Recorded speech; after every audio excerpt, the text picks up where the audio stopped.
আজকের ভিডিওতে আমি তোমাদেরকে পার্টস অফ স্পিচ খুব সহজেই বুঝিয়ে দেবো। পার্টস অফ স্পিচ হলো বাক্যাংশ। What is parts of speech? যে শব্দগুলি দ্বারা বাক্য গঠিত হয় সেই শব্দগুলিকে ইংরেজিতে পার্টস অফ স্পিচ বলে। পার্টস অফ স্পিচ ৮ প্রকার: নাউন, বিশেষ্য, প্রোনাউন, সর্বনাম, অ্যাডজেক্টিভ, বিশেষণ, ভার্ব, ক্রিয়া, অ্যাডভার্ব, ক্রিয়া বিশেষণ, প্রিপোজিশন, পদান্বয়ী অব্যয়, কনজাংশন, সংযোজক, ইন্টারজেকশন, বিস্ময়সূচক। তো প্রথমেই আলোচনা করব নাউন বা বিশেষ্য নিয়ে। তো নাউন যে শব্দ দ্বারা কোনো কিছু নাম বোঝায়, যেমন ব্যক্তি, বস্তু, জাতি, শ্রেণী, অবস্থা, দোষ, গুণ ইত্যাদি বোঝায় তাকে নাউন বলে। যেমন স্টুডেন্ট, ছাত্র, ডে দিন, ট্রি গাছ, কাউ গরু। তারপর চলে আসি প্রোনাউন। প্রোনাউন নাউনের পরিবর্তে যে শব্দ ব্যবহার করা হয় তাকে প্রোনাউন বলে। যেমন আই, উই, হি, শি, দে ইত্যাদি। যেমন রাম গোস টু স্কুল, মানে রাম স্কুলে যায়। হি গোস টু স্কুল, এখানে রামের পরিবর্তে হি ব্যবহার করা হয়েছে। তারপর রয়েছে অ্যাডজেক্টিভ, যে শব্দ দ্বারা নাউন বা প্রোনাউনের দোষ, গুণ, সংখ্যা, অবস্থা, পরিমাণ ইত্যাদি বোঝায় সেই শব্দগুলিকে অ্যাডভার্ব বলে। যেমন নাইস মানে সুন্দর, ফলস মানে মিথ্যা, রাইফ মানে পাকা, ব্রেভ মানে সাহসী। তারপর রয়েছে ভার্ব।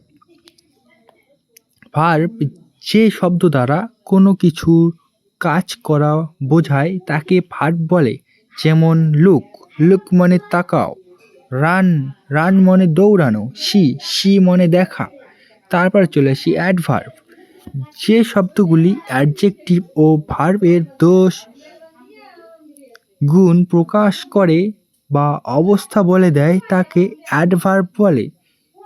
যেমন আফটার, আফটার মানে পরে, অ্যাগেইন মানে আবার, বিফোর মানে আগে, মোর মানে অধিক।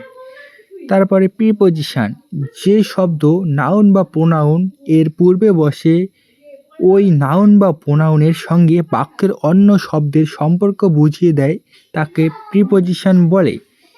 যেমন ইন ভিতরে, অন মানে উপরে, ওভার মানে উপরে, অ্যাভাব, অ্যাভাব মানে উপরে। তারপর কনজাংশন, যে ওয়ার্ড দুটি শব্দ বা বাক্যকে সংযুক্ত করে তাকে কনজাংশন বলে। যেমন অ্যান্ড, বাট, দেন, সো ইত্যাদি।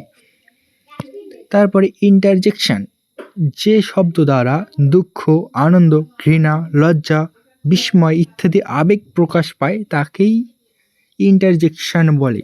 যেমন ওয়েল ডান, বেশ করেছো, গুড বাই বিদায়, হোররে কি আনন্দ। তো এই হলো ৮টা পার্টস অফ স্পিচ। যদি তোমরা এগুলোকে মুখস্থ করতে পারো তাহলেই তোমাদের ইংরেজি শিখতে খুব সুবিধা হবে। আর ভিডিওটা যদি ভালো লাগে লাইক দেবে আর চ্যানেলটিকে অবশ্যই সাবস্ক্রাইব করবে।